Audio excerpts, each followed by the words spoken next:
So hello it's me Nakendra Oli. Good morning सबैलाई। आज मेरो कलेज दिन मन्डे चाहिँ मेरो कलेज हुन्छ, अरू पछि चाहिँ अनलाइन क्लास हुन्छ र मन्डे भन्दा अरू दिन चाहिँ काम गर्यो अनि रेस्ट पनि हुन्छ। अघि दिन त्यस्तो खासै भिडियो बनाइदिनु, फ्रेस भएर बसिन्छ। र अब आज मेरो कलेज म अघि पछि भन्दा चाहिँ अलि एक दिन मन्डेको दिन चाहिँ अलि अगाडि बिहानै उठ्नुपर्छ किनकि मेरो कलेज टाढा छ।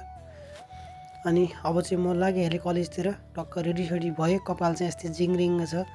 अब यस्तै हो, अलिक टाढै छ, त्यही भएर छिटो गर्नुपर्छ। र म निस्किसकेँ अब कोठाबाट। टक्क कोठाबाट निस्केँ र बाहिर मेरो कोठा नजिकैबाट भ्यू देखिन्छ।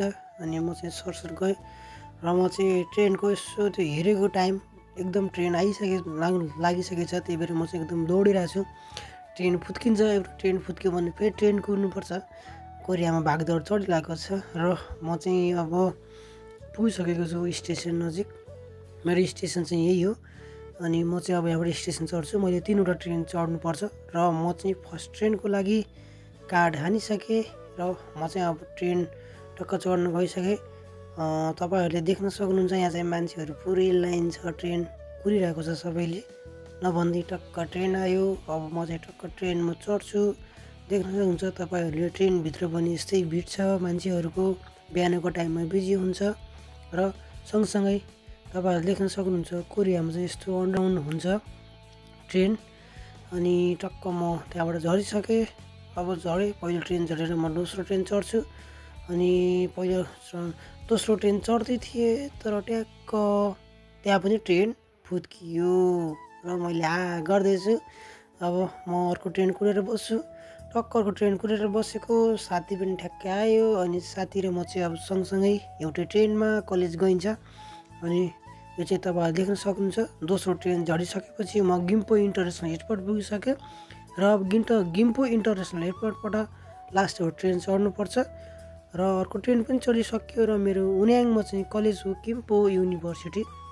यो चाहिँ टक्क मेरो उन्याङ स्टेसनबाट बाहिरको भ्यू टक्क यस्तो राम्रो देखेको छ। अगाडि साथी छन्, नभन्दा म मेरो कलेज आइपुगेँ। मेरो कलेज हो गिम्पो युनिभर्सिटी। त्यो चाहिँ छ युन्याङडोङमा। टक्क देख्न सक्नुहुन्छ यो मेरो कलेज। अब यो चाहिँ हाम्रो फर्स्ट क्लास कोरियन क्लास हुन्छ। सबै केटाहरू आएको छैन, एकछिनमा आउँछ। र अब हामीले कोरियन क्लास सुरु गरिसक्यौँ, पढ्दैछौँ। हाम्रो चाहिँ बेसिक पढाइ भइरहेको छ कोरियन क्लास। हामीलाई चाहिँ कोरियन प्रोफेसरले नै पढाउँछ हामीलाई, होइन। अनि टक्क अब पढ्दै र हाम्रो पहिलो क्लास चाहिँ अब सक्यो र अब हामी दोस्रो क्लासमा सिफ्ट हुन्छ। दोस्रो र तेस्रो क्लास, 2टा क्लास बाँकी छ। टक्क त्यो 2टा क्लास पढिन्छ। त्यो बिचमा चाहिँ हाम्रो ब्रेक हुन्छ। ब्रेकको बेला चाहिँ यसो केही खाना जाऊँ भनेर केटाहरूसँग टक्क जाने बेलामा केटाहरूले चाहिँ आइफोन किनेको छ र आइफोन देखाउँदैछ, आइफोन भनिरहेको छ, टक्क देखाएको छ। अनि रमाइलो भइरहेको छ, केटाहरूसँग यसो घुम्यो।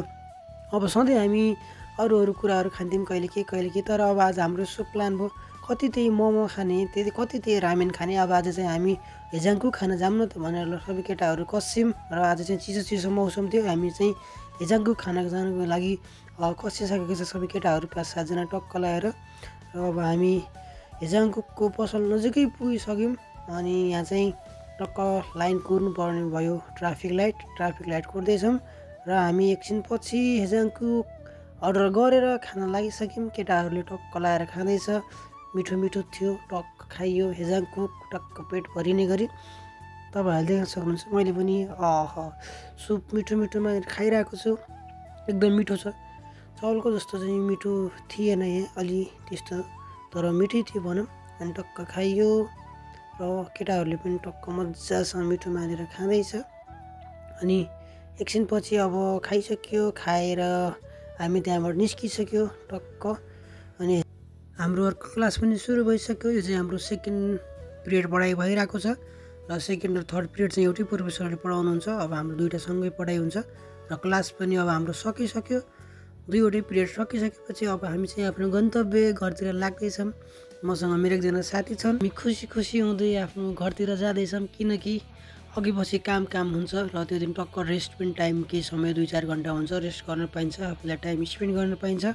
र यही हो आजको ब्लग, युनिभर्सिटी ब्लग। कस्तो लाग्यो मन पऱ्यो सबैले लाइक गरिदिनु होला, सेयर गरिदिनु होला। धन्यवाद, थ्याङ्क यू।